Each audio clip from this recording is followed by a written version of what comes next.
बळी भाग 5. सारी माणसं हणमंत भावीपाशी आली. जरा अंतरावर अर्धगोलाकार उभी राहिली. पालखी देवळाच्या पटांगणातच उतरली. भावात खूप खोलवर वळशावळशानी शेवाळांनी हिरवट काळ्या पडलेल्या पायऱ्या उतरवल्या होत्या. आता फक्त 2-4 ठिकाणी अजस्त्र श्वापदाच्या डोळ्यांप्रमाणे लखलखणारं काळं पाणी होतं. बाकी सारे प्रचंड खडक. त्यांच्यामध्ये 2-4 ठिकाणी पडलेले वरून दिसणारे हाडांचे शुभ्र सापळे. माणसांच्या अचानक येण्याने विहिरीतून शेकडो कबुतरं उडाली आणि गिरक्या घेत घेत तटावर स्थिरावली. हवेत कोणीतरी प्रचंड पंखा फिरवल्याचा आवाज झाला आणि उंबराच्या झाडावरून एक फळ टपकन पडलं. आता चांदण सर्वत्र गरून चांगलंच दाट स्थिरावलं होतं. जरा हात उंच केला तर फिकट पिवळसर चंद्र हाताला लागेल इतका तो खाली दिसत होता. साऱ्या पटांगणात सावल्यांचे तुकडे विखुरलेले होते.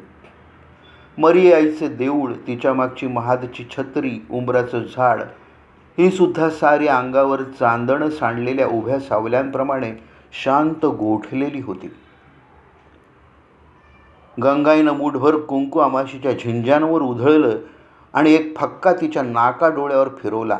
ती फू फू करून डोळे चोळत असतानाच सत्याने तिला दारादारा ओढत विहिरीच्या कमानीकाडी नेलं आणि तिथल्या फुटक्या मूर्तीच्या कोनाड्यात ढकललं. तिच्या चित्काराने सारं चांदणं चिंबल्यासारखं झालं. सत्या परत आला आणि सारा जमाव एकदम अनेकमुखी शिकारी झाला. दगड गोळा करण्याची एकच धडपड सुरू झाली. पाटलिनीने पहिला दगड तिच्याकडे भिरकावला. तो तिच्या गुडघ्याला लागला. आमाशीनं एकदम ओरडून गुडघा उचलून दाबला. वेदनेनं ती एकाच पायावर नाचू लागली.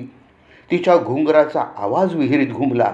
नेहमीच्या सवयीप्रमाणे 2-4 पोरं तिच्याकडे पाहून खिस्स दिशे हसली. मग दगडांचा पाऊसच सुरू झाला. आमाशी धाडकन तोंडावर पडली. दगड लागताच तिनं पसरलेले हात झटकल्यासारखे होत आणि पुन्हा निपचित पडत. काही नेम चुकलेले दगड भिंतीला लागून पायऱ्यांवरून थाड थाड खाली जात आणि खाली बसलेल्या पशुला डिवचल्याप्रमाणे थोड्या वेळाने डुबुक डुबुक असा घुमलेला फेसाळ आवाज वर येत असे. थोड्या वेळाने आमाशीचे हात हलण्याचे थांबले. तिच्या तोंडाभोवती खाली फरशीवर काळसर वर्तुळ पसरू लागलं आणि इतका वेळ शांत टपून बसलेली हलगी पुन्हा दणाणू लागली. लोक पुन्हा गडबडीने दगड गोळा करू लागले. तोच पुन्हा चंद्री घुमू लागली. लोक तिच्या भोवती जमू लागले. तिचा कर्कश आवाज घायपाताचे पान टरकावल्याप्रमाणे आले. हात तुमची मढी केली वढ्यावर. छाती बडवत ती ओरडली.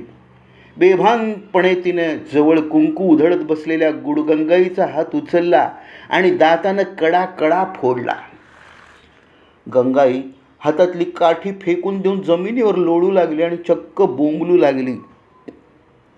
असला नासका घास घालणार तुम्ही, थू तुमची. हातवारे करत चंद्री म्हणाली, मला घास चखोट पाहिजे. लोकांच्या हातातून दगड गळून पडले. सारेजण खेटराच्या तोंडाने चंद्रीभोवती जमले आणि खुळ्या कुत्र्याप्रमाणे एकमेकांकडे बघू लागले. गाढवांनी लाथा मारल्याप्रमाणे सारे व्यर्थ झाले आणि प्रत्येक जण अंग चोरून शरमून बसला. पण पाटलीणबाईच्या पोटात मात्र कलकल होऊन गोळा उठला. तिच्या अंगाचं पाणी पाणी झालं. मघा तिनं मोठेच्या मोठ्या तोंडाने म्हटलं, गावापेक्षा पोटचा गोळा जास्त आहे होय. आता त्या शब्दाचा फड घशात वाढवून ही माणसं खरोखरच साहेबरावाला विहिरीत ढकलणार या भीतीनं तिचे गुडघेच घेतले. तिनं त्या पोराला जवळ घेऊन त्याच्यावर पदर टाकला आणि अगदी फाटक्या आवाजात रडू लागली. मध्येच ती उठली आणि झाडणीच्या मुडग्याप्रमाणे गुडघे उंच करून बसलेल्या दादू भटाकडे गेली आणि तिने चक्क त्याच्या पायांवर डोकं ठेवलं. भटजी, माझ्या साहेबरावाला नका घालू, तुमच्या लेकराची शपथ आहे. त्यामुळे दादू भटाला तर जोड्याने मारल्यासारखं झालं. तो झटका आल्याप्रमाणे उठला आणि इतरांची वाट न पाहता शांत चांदण्यावरील बुडबुड्याप्रमाणे चालू लागला. सोबत साहेबरावाला दरदरत पाटलीण सत्या कुंभाराकडे धावली. तिनं त्याला त्याच्या समोर घातलं आणि स्वतः त्याच्यासमोर 4-4दा कपाळ टेकू लागली. सत्ता माझ्या साहेबरावाला नको घालू, दंडवत घालते मी.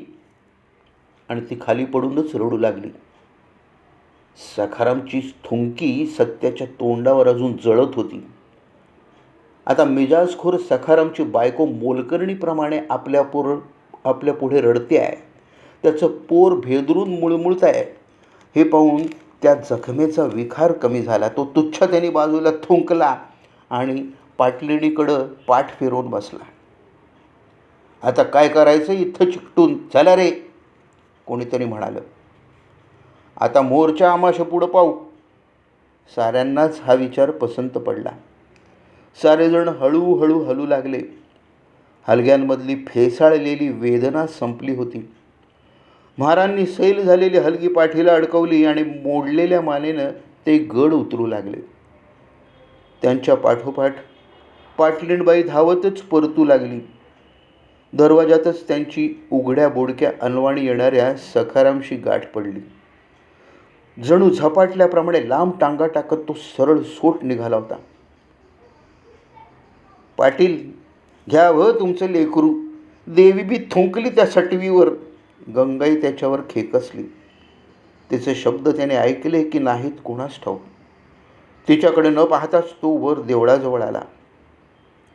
साऱ्या चांदण्यांची मिळून एक अजस्त्र जीभ हणमंत भावीच्या तोंडातून येऊन तिनं एका वळशाने साऱ्या माणसांना पुसून टाकल्याप्रमाणे आता तिथं कोणी चिटपाखरूही उरलं नव्हतं. पटांगणावरील नीरवतेत सखारामच्या पावलांचा आवाज घुमू लागला. गरुड दरवाजाने वारा आत येई, पटांगणावरील पानं चाळवून सरकवून विमनस्कपणे पुढे जाई.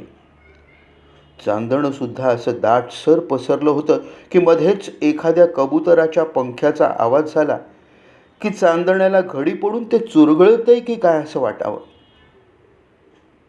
सखाराम छत्रीजवळ थांबला. त्यानं समोर पाहिलं. कमानीच्या अंधाराने अर्धवट झाकलेली आमाशी विखुरलेल्या दगडात पालथी पडली होती. तो धावत तिथे आला. त्याने थोडे दगड बाजूला केले. तिला उचलून तिचा चेहरा आपल्या बाजूला केला. तो रक्ताने उष्ण वाटत होता. गळ्यातील कवड्यांची माळ जवळजवळ फुटून गेली होती. सखारामचे हात एकदम पातळ चिखलासारखे दुबळे झाले. त्याने तिला जमिनीवर ठेवलं. तिचा आखडलेला गुडघा सरळ केला. त्यावेळी तिच्या पायातली घुंगूर हललं आणि उगाच होय की नाही असं किणकिणून गप्प झालं. फुकट जन्माला आलं लांडरू, फुकट मरून गेलं, तो पुटपुटला. आणि आपण सुद्धा फुकटच जन्मलो आणि असेच एक दिवस माती होऊन जाणार झालं. घुंगूर किणकिणून गप्प झालं.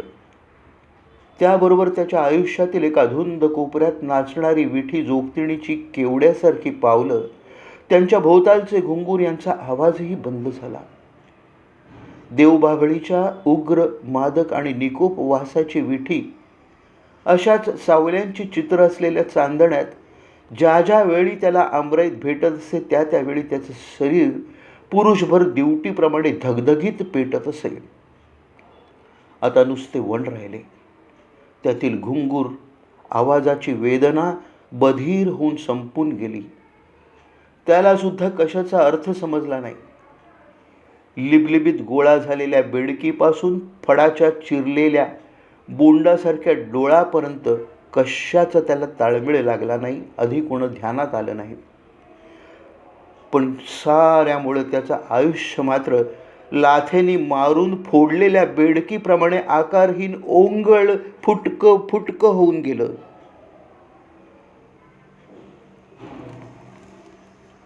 बळी भाग 5 समाप्त.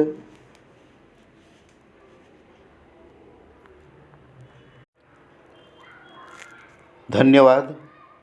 ही कथा लाईक करा, शेअर करा, सबस्क्राईब करा आणि चॅटबॉक्समध्ये आपला अभिप्राय जरूर नोंदवा. धन्यवाद.